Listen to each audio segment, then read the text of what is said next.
Ola, benvenidos a esta primeira sesión da materia de comunicación de crise. Imos iniciar os contidos teóricos facendo unha definición do que é a comunicación de crise, de acordo? Entón, a nosa pregunta de partida nesta sesión vai a ser que é exactamente unha crise para nós, comunicadores, de acordo? Entonces, basicamente que diferenciemos as características principais que fai que un acontecemento, que unha suceso comunicativo, pois sexa considerado unha crise. Algúns de vos, non todos, poucos, máis ben, estuvedes na sesión de presentación da materia e aí pois xa vimos algúns casos de crise co cal, si tendes un pouquiño de análise, si facedes un pouquiño de análise, xa veríades cales son esas características que efectivamente fan que unha crise sexa tal, non? Entonces, vimos varios casos, vimos acontecementos que foron xestionados como crise e de feito son tomados como exemplo, non? A hora de falar de crise. Un deles foi precisamente o caso da Dana, non? Entonces, no caso da Dana, como podemos ver nestes vídeos, estamos falando dunha catástrofe. Estamos falando dun acontecemento que produciu danos materiais, danos humanos graves, e polo tanto xa cumple un dos primeiros requisitos que é, pois, digamos, o nivel de gravidade do acontecemento. Un acontecemento que, como podemos ver nos vídeos, pois, afectou unha zona de poboación importante e que, polo tanto, pois, ten esa trascendencia que é un dos primeiros elementos que tenemos en conta neste caso.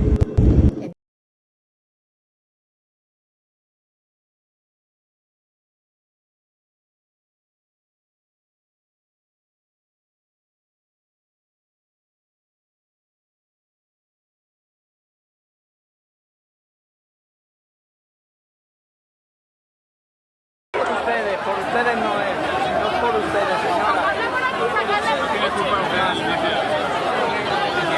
Es el momento captado por un equipo de Aragón TV en el que la reina Leticia se queda apartada de la comitiva durante la visita a Paiporta. El rey, el presidente del gobierno y el de la Comunidad Valenciana han sido recibidos con abucheos y lanzamiento de objetos. La reina no ha podido evitar las lágrimas mientras se abrazaba. No se va a desviar de su principal objetivo. Y el principal objetivo es salvar vidas, es recuperar los 200 litros es igual que 1000 litros, es imprevisible. No es lo mismo. No, sí que es lo mismo.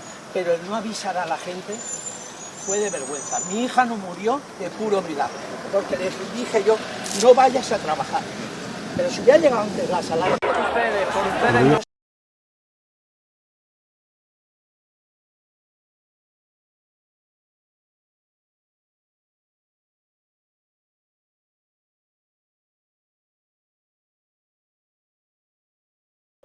De presencia dos medios de comunicación, non? En presencia dos medios de comunicación.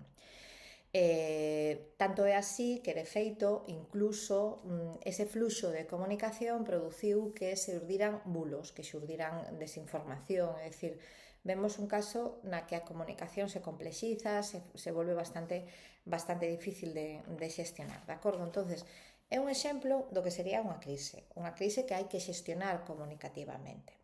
Entón, como decía ao principio, os nosos obxectivos neste primeiro epígrafe son basicamente tres, que definir que é a comunicación de crise para os comunicadores, distinguir entre a comunicación de crisis, ISUS e comunicación corporativa, e ademais de ver outros conceptos que nos interesa manexar adecuadamente nesta materia, e presentar o que son as perspectivas de análise da crise, que é unha ferramenta fundamental, que é unha forma de traballo fundamental para cando queremos facer comunicación de crise, como veremos no seu momento. Entón, xa para empezar, vamos a falar de tomar como referencia esta definición básica de comunicación de crise para esta materia. Si sodes uns estudiantes un pouquiño máis interesados en informarvos sobre as materias que cursades, veredes que definicións de comunicación de crisis case hai tantas como autores que traballan nesta materia. De feito, poderemos ver algunha máis, non? Pero eu creo que é moi interesante que nos quedemos con esta, non? A efectos de, digamos, facer máis sencillo, non? O que vamos a traballar na materia. E partimos que a comunicación de crise é un conxunto de actuacións comunicativas cando un incidente transcende aos medios de comunicación e pode afectar a reputación da entidade. Entón, como vos estaba adiantando, vedes que para que consideremos que estamos traballando en comunicación de crise, deben darse distintos factores, e un deles, que é bastante importante, é que teña trascendencia mediática, é dicir, unha crise que non ten presencia nos medios de comunicación non é considerada unha crise, de acordo? Do mesmo xeito que se a crise afecta a unha persoa, a unha entidade que non ten unha reputación previa traballada ou non ten unha dinámica de comunicación, tampouco vamos a considerar a crise. Isto todo vamos a explicar ahora na sesión, de acordo? Entón é importante, para entender o que é de comunicación de crise, aparte de ter esta definición, que ubiquemos onde está a comunicación de crise. Outro día xa vos adiantaba que é unha materia do ámbito das relacións públicas, así está considerada, non? E por que está considerada no ámbito das relacións públicas? Porque as relacións públicas se encargan da xestión da comunicación corporativa ou organizacional, corporativa no caso de ser unha entidade privada, unha empresa que ten unha finalidade comercial, ou organizacional se falamos de outro tipo de entidades que non teñen esa finalidade comercial. En ambos casos, tanto si traballo en comunicación corporativa ou organizacional a través de técnicas de relacións públicas, o que teño que deseñar sempre é o que se chama unha comunicación estratégica, é dicir, eu fago unha planificación estratégica para xestionar ben esa comunicación cos meus públicos, que é o que é as relacións públicas, non? O nombre o sinala ben, relacións cos públicos. Entón, nesa comunicación estratégica, eu debo traballar o que sería a comunicación de crise, como unha das áreas nas que un bo relacións públicas desarrolla o seu traballo, non? Fixadevos que na parte de abaixo o que incluyo tamén esta reflexión que vos facía de que as relacións públicas son relacións cos públicos e do que se preocupa, como veríades nas asignaturas correspondentes destas materias que tuvestes ao largo da carreira, é dos stakeholders, de tal forma que os públicos, que se traduce cos públicos que afectan ou son afectados pola empresa, pola institución, son o obxecto fundamental no que traballa as relacións públicas. Vai máis alá da comunicación puramente comercial na que nos preocupamos dos potenciais clientes ou dos clientes actuais ou dos potenciais clientes como compradores, e vai máis alá incluso das relacións de organizacións institucionais que só se encargarían dos cidadáns. É dicir, se encarga de todo aquilo que vai a ser afectado pola actividade que faga a institución ou organismo. Entón, aí traballamos tanto relacións internas como relacións externas. E é fundamental no ámbito das relacións públicas a responsabilidade social corporativa, é dicir, vai máis alá dos obxectivos básicos da organización ou da empresa e se preocupa de cuestións de carácter social, ten unha implicación coa sociedade que vai máis alá dos obxectivos específicos desa entidade, non? Entón, se vos fixades e posto en paralelo co que estamos facendo en comunicación de crise, para nós é fundamental en comunicación de crise, porque se os stakeholders son amplios, así os aborda as relacións públicas, no caso de comunicación de crise son todavía máis amplios, non? Cando sucede algo negativo nunha empresa, os públicos van moito máis alá do obxectivo comercial e moito máis alá incluso do que os obxectivos de relacións públicas. E tamén en comunicación de crise é fundamental que non nos esquezamos de traballar relacións internas e relacións externas dentro da entidade do organismo. Do mesmo xeito que esa comunicación de crises debe ter moi en conta a situación social do seu contexto que este afectada polo acontecemento que poda suceder, entonces implica esa responsabilidade social corporativa ou a responsabilidade social organizacional da que estábamos falando anteriormente.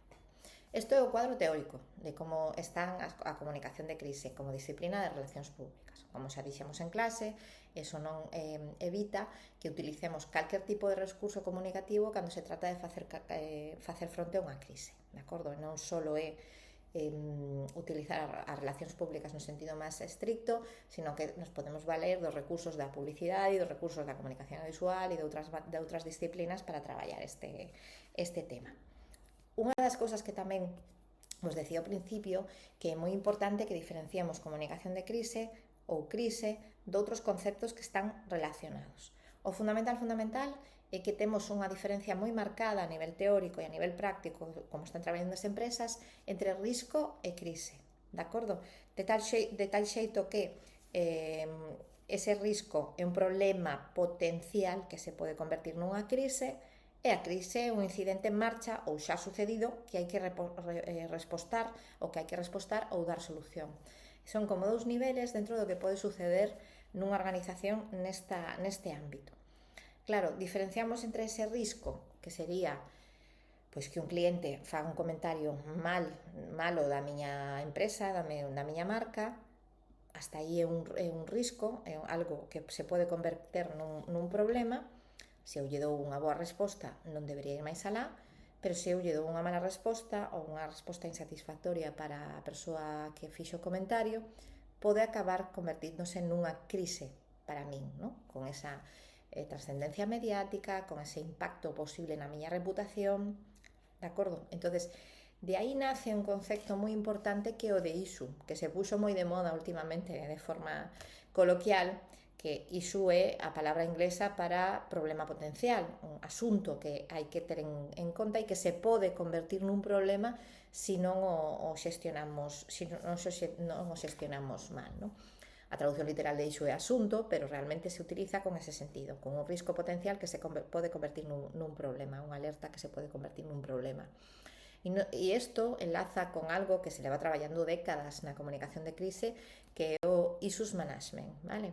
Entonces, hai unha parte da comunicación de crise que do que trata é de evitar que se produzcan as crises, e iso se fai mediante un análise de risco e ter unha resposta estratégicamente deseñada para evitar que esos riscos vayan a máis, se convirtan en algo máis grave. Entón, eso require un monitoreo continuo da marca, da conversación que existe sobre a marca, e respostas eficaces e directas a calquer asunto que poida xurdir.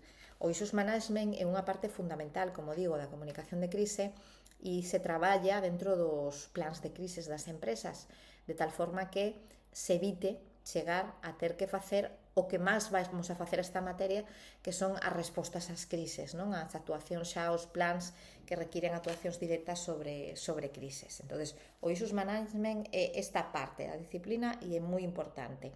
E nace desa diferenciación entre risco e crise real, crise efectiva, non? Crisis que se está producindo.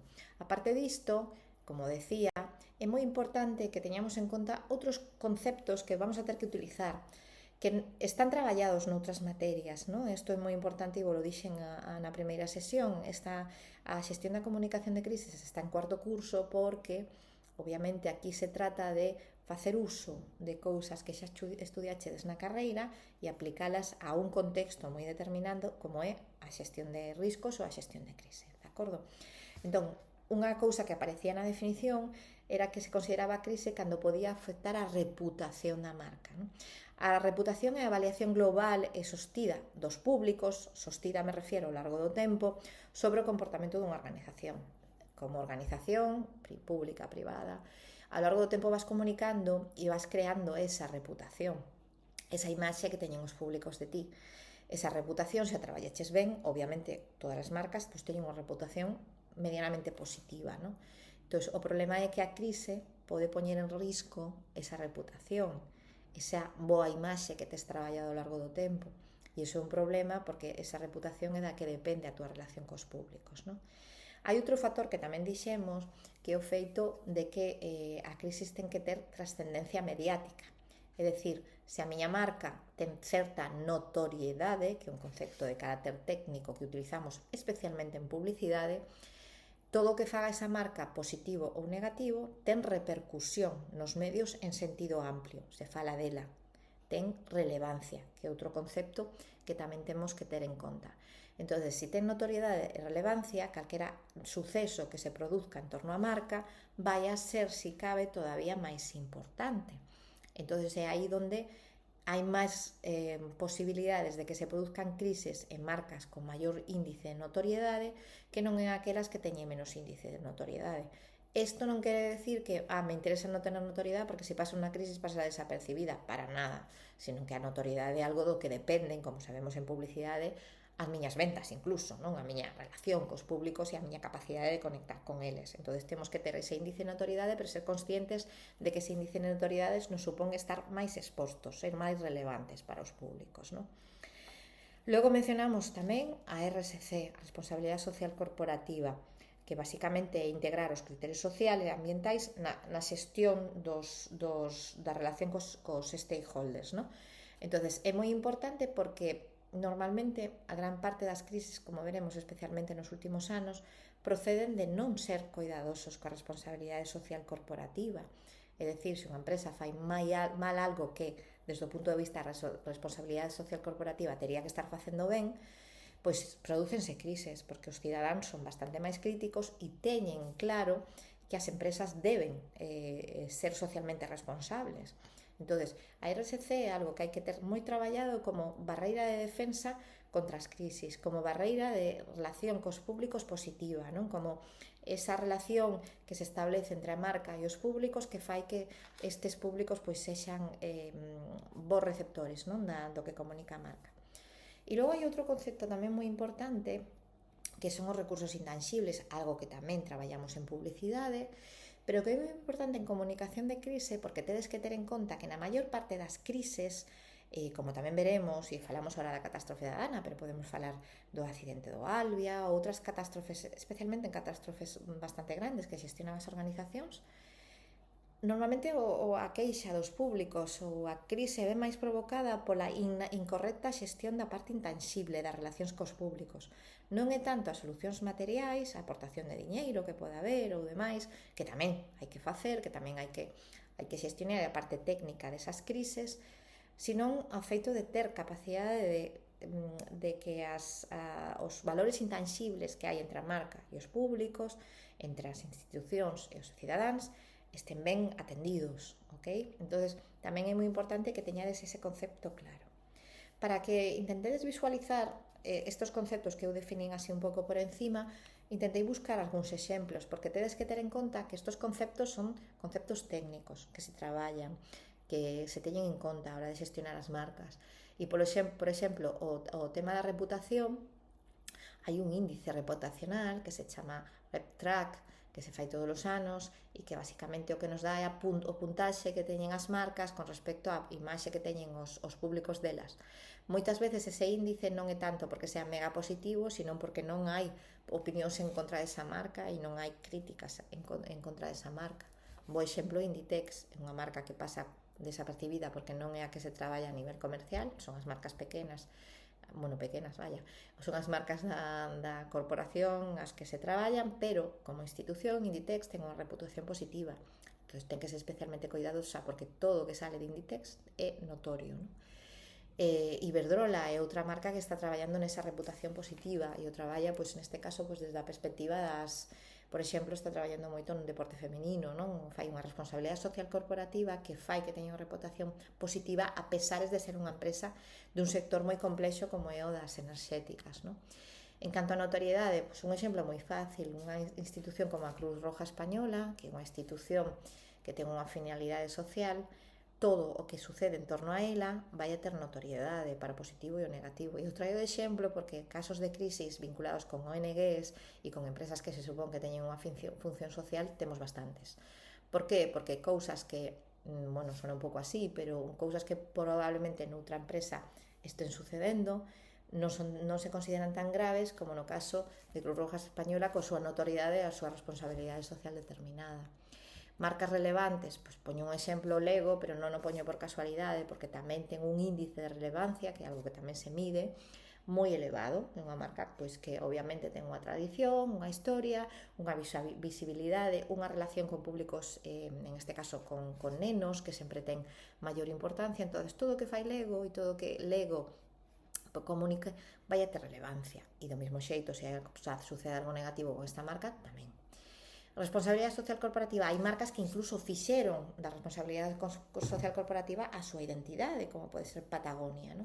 Entón, se Patagonia ten algún tipo de fallo con respecto á responsabilidade social corporativa, vai a ser todavía máis grave que os fallos que pode ter unha empresa con responsabilidade social corporativa, pero que non a fixo parte da súa identidade de marca.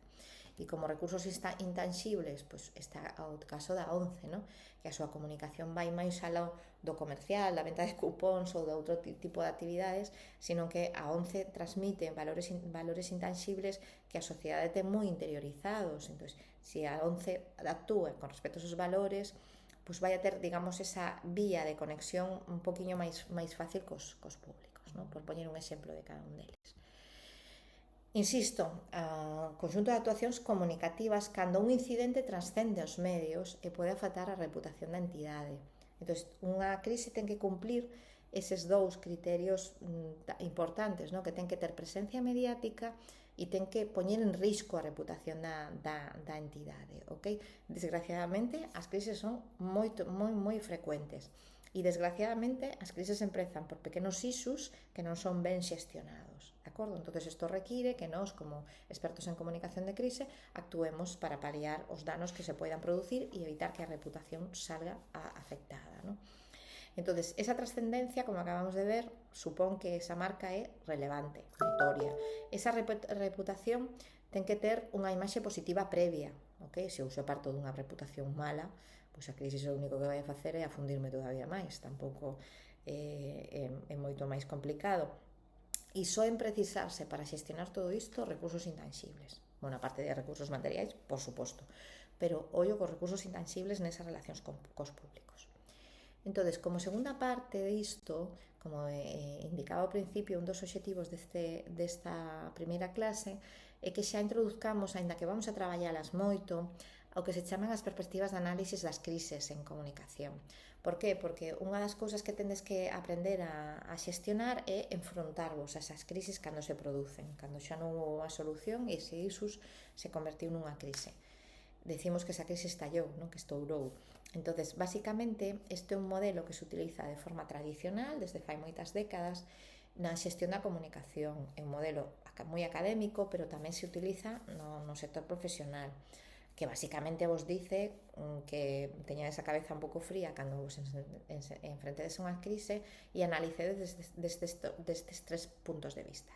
O primeiro punto de vista que tendes que aplicar, a primeira perspectiva é a perspectiva que chamamos fenoménica, que se trata, como o seu propio nome indica, de definir cal é o fenómeno. Entón, aí simplemente me teño que sentar a pensar se estou sabendo que é a crise, cando empezou, por que ocorreu, quen está afectado, un pouco poñerlle límites, non?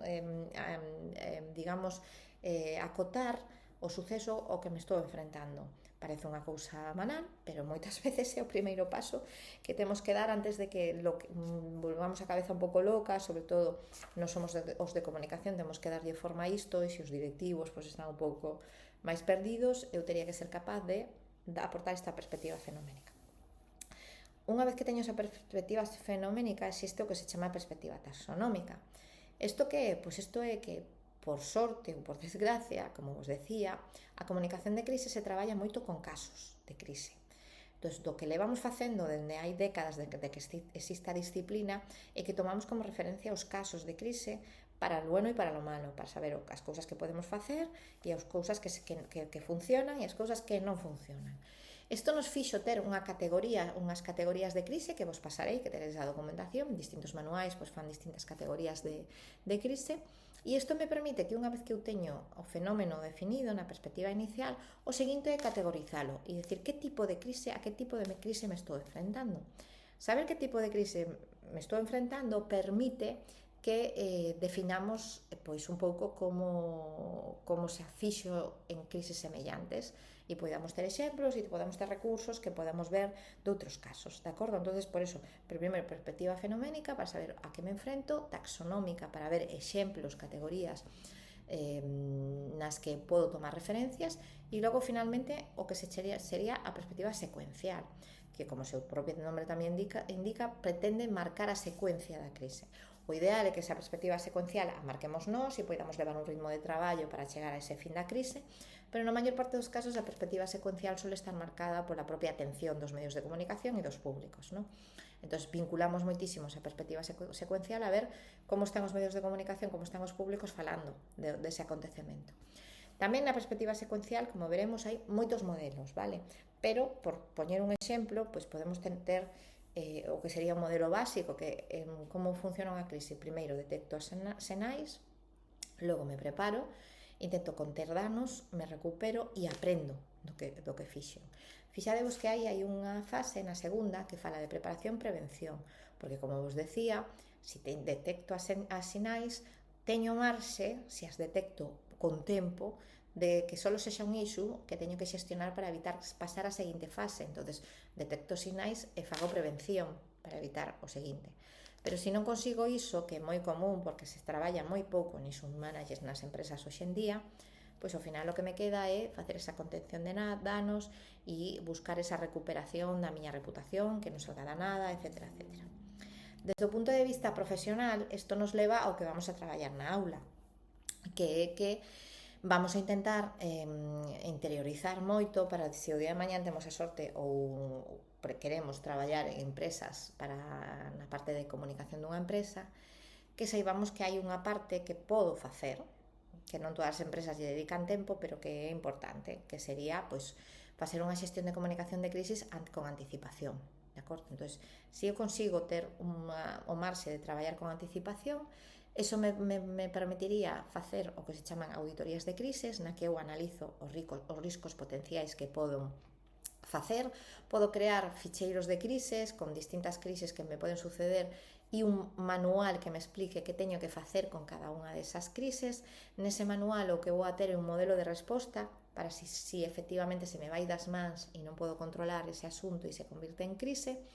E nese modelo de resposta, entre outras cousas, se deseña algo que é moi importante, que é a sala de crise, o comité de crise, que está na sala de crise, algo que tomamos da xestión bélica, o sea, isto copiamos do War Room de cando se facía estrategia militar, e esa sala de crise teño que saber como funciona, teño que tela entrenada.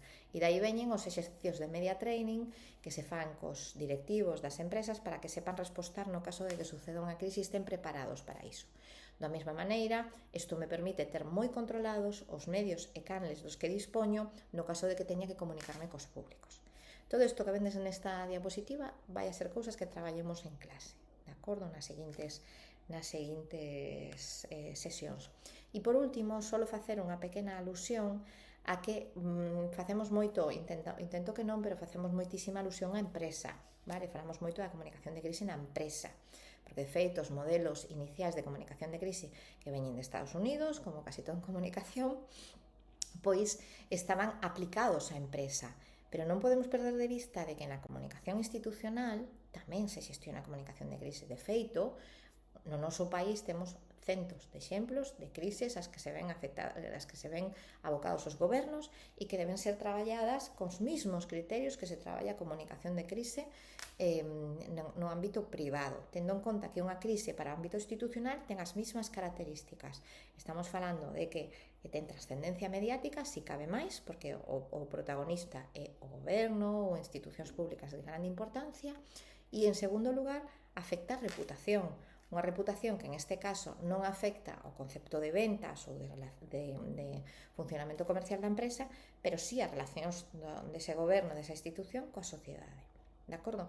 Entonces, que saibades que a veces no discurso vai un moi marcado de empresa, pero estamos xestionando comunicación de crise para aplicación tanto a empresa privada no concepto tradicional ou a outro tipo de organismos que non teñan esa finalidade comercial. Bueno, moitas gracias, espero que vos resultara de interese e agora o que queda é contestar o cuestionario sobre esta clase. Hasta logo.